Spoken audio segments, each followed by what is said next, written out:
Bem-vindo à nossa aula de número 7, do segundo módulo de língua portuguesa. Nesta aula, trabalharemos realismo e naturalismo. Em primeiro lugar, é importante que saibamos o que vem a ser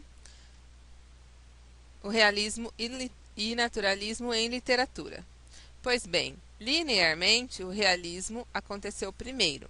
Foi um movimento literário que iniciou-se em 1857 com a publicação de Madame Bovary de Gustave Flaubert, na França.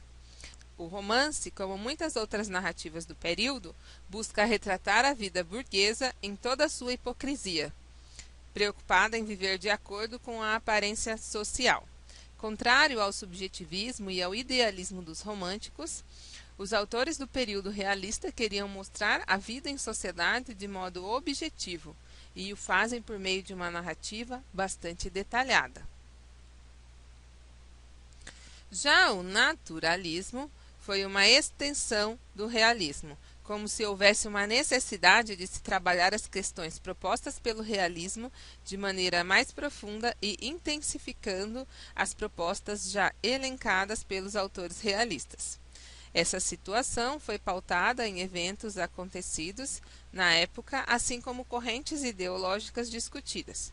Podemos apontar como exemplos o determinismo social e racial, o foco nas camadas mais baixas da sociedade, o comportamento instintivo animalesco, no qual a sexualidade é promíscua e bastante violência, a denúncia social, que traz a questão da exploração do homem pelo homem por meio do sistema capitalista, e os romances de tese, os quais funcionavam como uma confirmação de hipóteses sobre a sociedade. Neles, a narrativa é vista como um laboratório, e o autor é visto como um médico que detecta e cura os males sociais. E, por fim, podemos citar as patologias humanas. Na obra que aparece na tela, intitulada Os Comedores de Batatas, de Van Gogh, temos um bom exemplo do naturalismo na pintura. Nela, o artista retrata a miséria de uma família de camponeses. Além disso, a pintura transborda a desesperança dessa família por meio dessa refeição. Como características, vamos elencar aquelas que são comuns ao realismo e ao naturalismo, e salientar algumas que são mais frequentes em um ou outro movimento. Dessa maneira, é possível dizer que essas escolas literárias apresentaram objetividade, descritivismo exagerado nas suas narrativas, o que consequentemente ocasiona uma narrativa mais lenta, impessoalidade, análise psicossocial das personagens, uma vez que a partir desse momento as camadas menos favorecidas socialmente são abordadas na literatura. E contemporaneidade.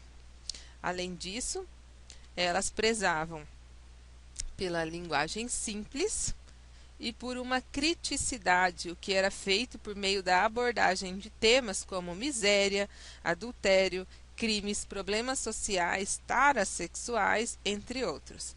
A exploração de temas patológicos no naturalismo mostra o ensejo de analisar todas as podridões sociais e humanas sem se preocupar com a reação do público. É importante salientarmos que, ao fazer isso, os escritores naturalistas indiretamente exibiam a ânsia em reformar a sociedade, ou seja, denunciar estes problemas, que era uma forma de tentar melhorar a situação na qual todos se encontravam. Temos também o cientificismo exagerado, que transformou o homem e a sociedade em objetos de experiência. E, por fim, o sensorialismo.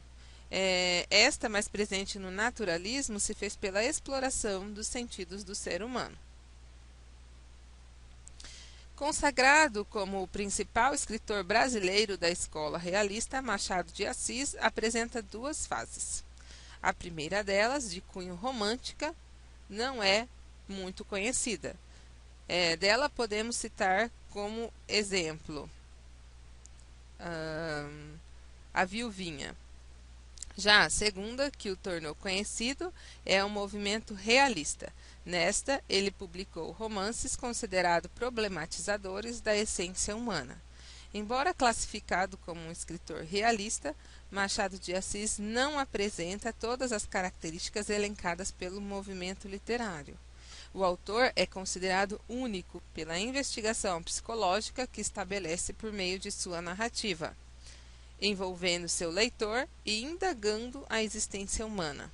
Além disso, ele ainda traz um acentuado pessimismo existencialista e discute temas como a relatividade da loucura e a exploração do homem pelo próprio homem.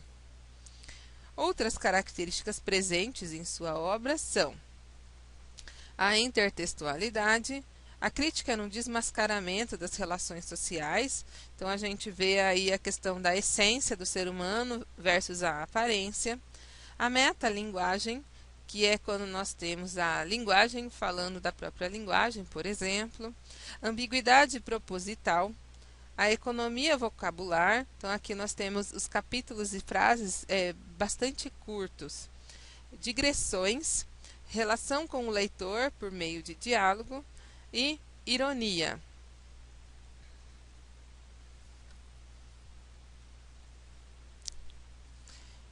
Nós podemos citar algumas obras importantes do Machado de Assis, que é Dom Casmurro, Memórias Póstumas de Brás Cubas, A Cartomante e Quincas Borba. A Cartomante é um livro de contos, e A Cartomante é o primeiro, e depois nós temos uma coletânea de outros contos, enquanto os outros 3 são romances. Como destaque do naturalismo, podemos citar Aloysio Azevedo. Sua obra O Mulato, publicada em 1881, é considerada como marco introdutório do movimento no Brasil. Nele, o autor abordou, por meio da história de Raimundo e Ana Rosa, temas delicados, tais como o preconceito contra os negros e a corrupção existente na igreja, entre seus líderes religiosos. Sua obra causou grande polêmica, mas nos possibilita a reflexão de aspectos importantes, tais como o determinismo social e racial e histórico. Além do Mulato, nós temos aí como a obra mais consagrada desse autor, O Cortiço, publicado em 1890. O Cortiço é um dos itens nas listas dos concursos vestibulares das principais universidades do país. O romance é bastante complexo devido à quantidade grande de personagens.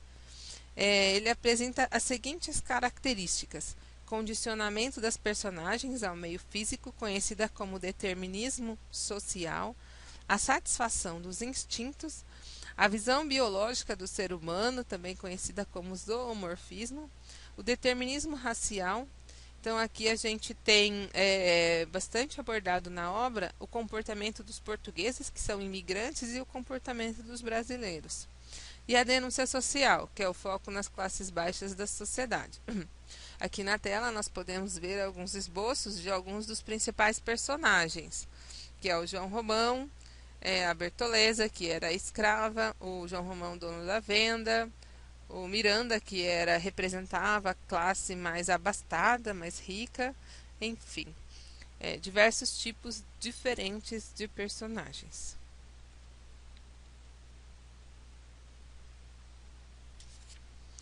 Para a nossa atividade número 1, temos uma questão adaptada que esteve presente em um concurso vestibular. A questão nos apresenta um trecho da narrativa de O Cortiço, de Aloysio Azevedo. Eram 5 horas da manhã e o Cortiço acordava, abrindo não os olhos, mas a sua infinidade de portas e janelas alinhadas. Um acordar alegre e farto de quem dormiu de uma assentada, 7 horas de chumbo. O rumor crescia, condensando-se, o zum-zum-zum de todos os dias acentuava-se. Já se não destacavam vozes dispersas, mas um só ruído compacto que enchia todo o cortiço. Começavam a fazer compras na venda, ensarrilhavam-se discussões e rezingas, ouviam-se gargalhadas e pragas. Já não se falava, gritava-se. Sentia-se naquela fermentação sanguínea, naquela gula viçosa de plantas rasteiras que mergulhavam os pés vigorosos na lama preta e nutriente da vida, o prazer animal de existir, a triunfante satisfação de respirar sobre a terra. A seguir, a questão nos faz a seguinte proposição. Assinale a alternativa que não corresponde a uma possível leitura do fragmento citado. Na letra A, nós temos: no texto, o narrador enfatiza toda a força do coletivo. O Cortiço é apresentado como um personagem que, aos poucos, acorda como uma colmeia humana. Na letra B, o texto apresenta um dinamismo descritivo ao enfatizar os elementos visuais, olfativos e auditivos. Letra C, o discurso naturalista de Aloísio Azevedo enfatiza nas personagens de O Cortiço o aspecto animalesco, rasteiro. Letra C, o discurso naturalista de Aloísio Azevedo enfatiza nos personagens de O Cortiço o aspecto animalesco, rasteiro do ser humano, mas também a sua vitalidade e energia naturais, oriundas do prazer de existir. Letra D, através da descrição do despertar do Cortiço, o narrador apresenta os elementos introspectivos dos personagens, procurando criar correspondências entre o mundo físico e o metafísico. E, por fim, a letra E, observa-se no discurso de Aloísio Azevedo, pela constante utilização de metáforas e sinestesias, uma preocupação em apresentar elementos descritivos que comprovem a sua tese determinista. E aí, refletiu sobre os textos e as alternativas? Pensou na melhor resposta para esta questão? Pois bem, a resposta para ela é a alternativa D, uma vez que a obra não fala sobre as questões introspectivas das personagens. Muito pelo contrário, as questões abordadas são coletivas, objetivas e sociais. Nossa segunda atividade é uma questão apresentada em concursos vestibulares. Ela nos apresenta um trecho do livro de Machado de Assis, Memórias Póstumas de Brás Cubas. Veja. Algum tempo hesitei se devia abrir estas memórias pelo princípio ou pelo fim, isto é, se poria em primeiro lugar o meu nascimento ou a minha morte. Suposto que o uso vulgar seja começar pelo nascimento, duas considerações me levaram a adotar diferente método. A primeira é que eu não sou propriamente um autor defunto, mas um defunto autor, para quem a campa foi outro berço. O segundo é que o escrito ficaria, assim, mais galante e mais novo. Logo após, ela nos faz a seguinte proposição. Essa é a abertura do mais famoso romance de Machado de Assis. Dentro desse contexto, já dá para ver o tipo de narrativa que será explorada. Assinale a alternativa correta a esse respeito. Letra A narrativa decorre de forma cronologicamente correta, de acordo com a passagem do tempo: infância, juventude, maturidade e velhice. Letra B, o autor usa o recurso do flashback, devido à sua intenção de iniciar o romance pelo fim. Na letra C, não há como prever o final da narrativa, já que o seu enredo é propositadamente complicado. Letra D, a ação terá como cenário os diversos centros cosmopolitas do mundo. E letra D, a linearidade das ações apresenta cenas de suspense, dado o comportamento inusitado dos personagens. E aí, qual será a alternativa correta para a nossa questão? Pois bem, a resposta para ela é a alternativa B, uma vez que o personagem narrador inicia sua narrativa iniciando pelo fim da vida, retomando assim, pela técnica do flashback, fatos do passado.